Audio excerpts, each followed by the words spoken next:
જામનગર નજીકના ચાપા બેરાજા, વાવ બેરાજા અને મસીતિયા સહિતના ગામોના ખેડૂતો ખૂબ જ હેરાન પરેશાન છે। રાજ્ય સરકાર દ્વારા ઘણી વખત જાહેરાતો થતી હોય છે કે ખેડૂતોને 8 કલાક વીજળી આપવામાં આવે છે અને 10 કલાક વીજળી આપવામાં આવે છે, પરંતુ આ તમામ ખેડૂતોના જણાવ્યા પ્રમાણે આ બધા ગામોમાં ખેડૂતોને જે 8 કલાક વીજળી આપવામાં આવે છે તેમાં 10 વખત વીજ પુરવઠો બંધ થઈ જાય છે। આ પ્રકારના ટ્રિપિંગને કારણે ખેડૂતો પોતાના પાકોને સિંચાઈનું પાણી પીવડાવી શકતા નથી, જેને પરિણામે પાક નિષ્ફળ જવાનો ખેડૂતોને ભય લાગી રહ્યો છે। અત્રે ઉલ્લેખનીય છે કે આ બધા ખેડૂતોએ દેણા કરીને બિયારણની વાવણી સહિતની કામગીરીઓ કરી હોય છે, પરંતુ પાક નિષ્ફળ જવાની ભીતિને કારણે આ બધા ખેડૂતો ચિંતિત છે। આથી આ બધા ગામોના ખેડૂતો અને સરપંચો આજે શુક્રવારે સવારે રેલી સ્વરૂપે જામનગર લાલ બંગલા ખાતે આવેલી વીજ કચેરીમાં પહોંચ્યા હતા અને વીજ સત્તાવાળાઓ સમક્ષ રજૂઆત કરી છે। તાકીદે આ પ્રશ્નનો નિવેડો નહીં આવે તો આ ખેડૂતો વીજ કચેરીને ઘેરાવો કરશે એવી ચેતવણી પણ આપવામાં આવી છે। અચરજની વાત એ પણ છે કે ખુદ વીજ તંત્ર સ્વીકારી રહ્યું છે કે ખેડૂતોને વીજ પુરવઠાના પ્રશ્નો સતાવી રહ્યા છે।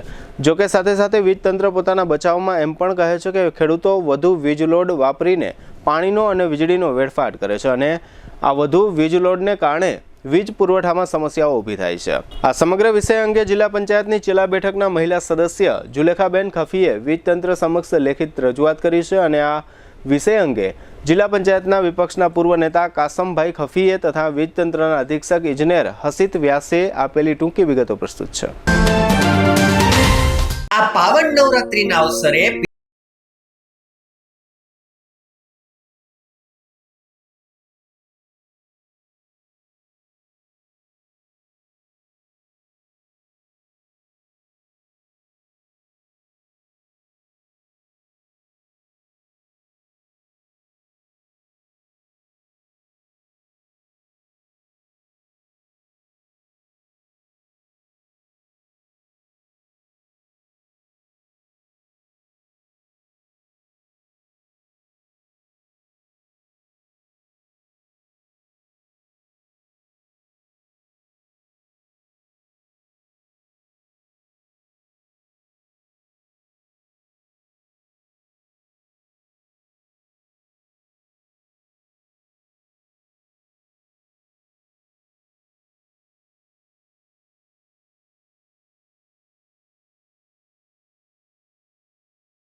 આજે અમે લાલ બંગલા સર્કલમાં એન્જિનિયર સાહેબ જે સુપ્રિન્ટેન્ડન્ટ છે તેમને લાઇટ માટે મળવા આવ્યા।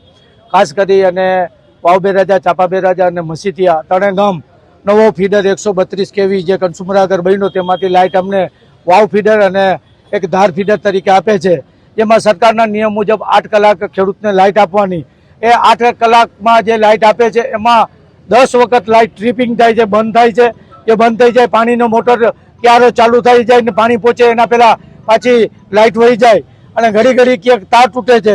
આવા પ્રશ્નને કારણે અમારે લાખો હેક્ટરમાં માંડવી ઊભો પાક છેલ્લા 10 દિવસમાં અમે 5 વીઘા પીરાવી નથી શક્યા। ત્યારે આજે અમે સુપ્રિન્ટેન્ડન્ટ સાહેબને મળી અને વિનંતી કરવા આવ્યા છે, જો મારા પાક બચાવવા માટે દિવસ 1 થી 2 3 દિવસમાં જો પાણી પીએ એવો જો પાવર નહીં આપો તો અમારો પાક નિષ્ફળ જશે। 3,000નો મણ બી અમારો નિષ્ફળ જશે અને અંતે ખેડૂતો બેંકમાંથી ઉપાડેલું લોનો, ઉધાર લીધેલા ખાતર અને બિયારણ ખેડૂત બોજેદાર બનશે અને ખેડૂત પામેલ થશે। તો આ પરિસ્થિતિ અમારી ઊભી થઈ છે, ત્યારે અમે લગત અધિકારીને આજ વિનંતી કરવા આવ્યા છે કે તાત્કાલિક અમારા વિસ્તારમાં ઘટતો એલ્પરો આપો, એક ગાડી એકસ્ટા મૂકો, જૂના તાર 1975ના છે ત્યાં જ્યાં જરૂર પડે ત્યાં તાર બદલાવો અને અમને પૂરી વ્યવસ્થા કરી દો। આ મુદ્દા સર અમે આજે રજૂઆત આગેવાનોને ખાસ કરી અને સરપંચો ભાઈ ગપારભાઈ, ભાઈ નટુભા અને કાળાભાઈ અને બધા જે સરપંચો છે એમને લઈ અને અમે આગેવાનોને લઈને આજે અમે મળવા આવ્યા છે। આ સમસ્યા તો લાંબા ટાઈમથી છે, પણ કુદરતનો વરસાદ હતો તો આની સમસ્યા કોઈ જોતો નહોતો, પણ હવે વરસાદના નથી ખેંચાણા અને મોટર ચાલુ થઈ તો આ સરકાર કોઈ આયોજન કરી નથી શકી. જો બે પાણીની જરૂરત હોય અને અમારો પાક કરોડો રૂપિયાનો થઈ જાય એમ હોય તો અહીંયા પણ 8 કલાક લાઇટ દેવામાં નિષ્ફળ ગઈ છે અને સદન માત્ર ને માત્ર કાગળ ઉપર હાલે છે. અને જેટકો દ્વારા જે આમાં પાવર આપવામાં આવે છે એમાં ડીમ પાવર હોય અને જામનગર નજીકના ગામમાં માણસો રહેતા હોય તો એમાં ઓછો વધારે લાઇટ કરે એમાં અમારા લાખો રૂપિયાના ફીજી કરી અને મોટરથી કરીને ઘણી વસ્તુ ભરી જતી હોય. આવી પરિસ્થિતિમાં અમે જે જીવી રહ્યા છીએ તો એ આશા કરી અને લગત અધિકારીને ધ્યાન દોરવા આવ્યા છે.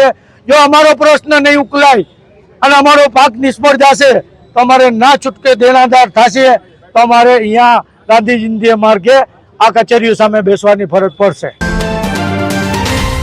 આજરોજ જામનગર શહેરની આજુબાજુના ગામડા જેમ કે મસીતિયા, ચાપા બેરાજા, વાવ બેરાજાના ખેડૂતો અહીંયા એક રજૂઆત કરવા આવ્યા છે કે જે વરસાદનું ખેંચાણો છે એને અનુસંધાને તેમનો પાક છે એને એ લોકો પાણી પાવી શકતા નથી કુદરતી રીતે અને એને પોતાના પંપ અને બોર ઉપર ડિપેન્ડેન્ટ રહેવું પડે છે. તો આ સમય દરમિયાન બહુ અગત્યનો સમય હોય અને એના પાકની ઉપર એની બહુ સારી એવી અસર થતી હોય તો વિદ્યુત કર્મચારીઓને એવી વિનંતી કરે કે એનો જ્યારે પણ પાવરનો વિક્ષેપ આવે તો તાત્કાલિક એને એટેન્ડ કરી અને વીજ વિક્ષેપ ઓછામાં ઓછો થાય એ રીતની એમની મહેનત રાખે, એ રીતની રજૂઆત રાખે. જરૂર પડે તો વધારાના માણસો રાખી અને આ વિસ્તારમાં પાણીની કોઈ ખોટ ના પડે અને પાકને કોઈ એની અસર ન થાય એ બાબતની એમની રજૂઆત કરવા અહીંયા આવેલા. ખેડૂતોને જણાવવામાં આવ્યું છે કે તે લોકો પોતાના ખેતરમાં સૌથી પહેલાં તો એક સેફ્ટીના ELCB રાખે અને પોતાના જે લોડ છે એ લોડના પ્રમાણમાં જ લોડ વાપરે. એ ઉપરાંત જ્યારે પણ પાણીનો એમનો વારો હોય ત્યારે પ્રોપર મોટરો વાપરી પ્રોપર રીતે એનો ઉપયોગ કરી અને પાણીનો અને વીજળીનો બંનેનો વ્યય ન થાય એ રીતે ખેતરમાં પાણી પાઈ અને સાથે સાથે જ્યારે પણ કોઈ ફોલ્ટ થાય તો અમારી ઓફિસ છે એની સાથે તાત્કાલિક કોમ્યુનિકેશન કરી અને એમની સાથે રહી અને એ ફોલ્ટ છે એને ક્લિયર કરાવવામાં મદદરૂપ થાય તો એ વચ્ચેનો જે સમયગાળો છે ફોલ્ટ ગોતવા માટેનો એને આપણે નિવારી શકીએ અને તાત્કાલિક રીતે વીજ વિક્ષેપ છે એને દૂર કરી શકીએ.